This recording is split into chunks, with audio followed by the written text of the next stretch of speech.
Welcome back to Leela engineering constructions solid foundations a bright futures. ఈరోజు మనం మాట్లాడుకోబోయే topic మనకి అందరికీ తెలుసు. అపార్ట్మెంట్స్లో ఫ్లాట్కి మధ్యలో వెంటిలేషన్ పర్పస్ మనం ఓటీఎస్ వదులుతామని. అంటే ఓటీఎస్ అంటే ఓపెన్ టు స్కై, అంటే ఓపెన్ టు స్కై మొత్తం ఓపెన్. ఇప్పుడు మీకు డిస్ప్లే మీద కనిపిస్తున్నట్టు ఫ్లాట్కి మధ్యలో ఓటీఎస్లో పావురాలు రావడం, వర్షం జల్లు రావడం, ఏసీలు పాడైపోవడం, కిటికీలోంచి జల్లు రావడం వల్ల మనకు చాలా ఇబ్బంది పడుతాం. దానికి మన కస్టమర్ ఏం చెప్పారంటే ఫ్రేమ్ తయారు చేయమని చెప్పారు. రౌండ్ షేపు ఇలా ఆర్చ్ లాగా దానికి మెజర్మెంట్స్ తీసుకుంటున్నాం.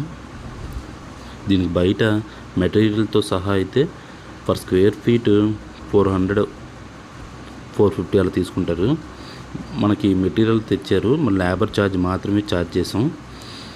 ముందు ప్రొఫామ్ అలా రౌండ్గా ఎలా వస్తుందో మనం షేప్ కూడా గీచుకొని దానికి ఎంత హైట్ అన్ని మెజర్మెంట్స్ చేసుకొని దాని ప్రకారం బిల్డింగ్ చేసుకుంటూ ఉంటే మనకి ఆ రౌండ్ షేప్ అనేది మిస్ అవ్వకుండా వచ్చింది.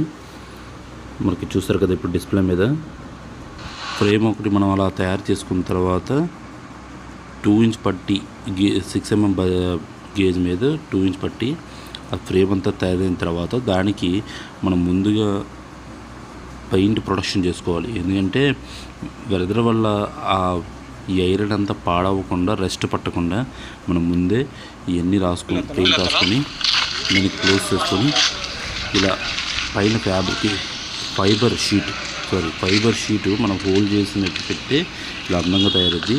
ఇది ఎందుకు గ్యాప్ గోడకి దానికి ఎందుకు గ్యాప్ పెట్టామంటే ఏసీ వర్కర్స్ కానీ పెయింట్ వర్కర్స్ కానీ దిగడానికి వీలుగా ఉండడానికి అలా గ్యాప్ మెయింటైన్ చేస్తాం.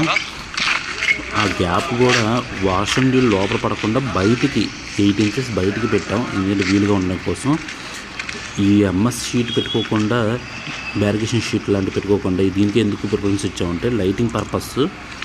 ఈ వీడియో కానీ మీకు నచ్చినట్టయితే లైక్ అండ్ సబ్స్క్రైబ్.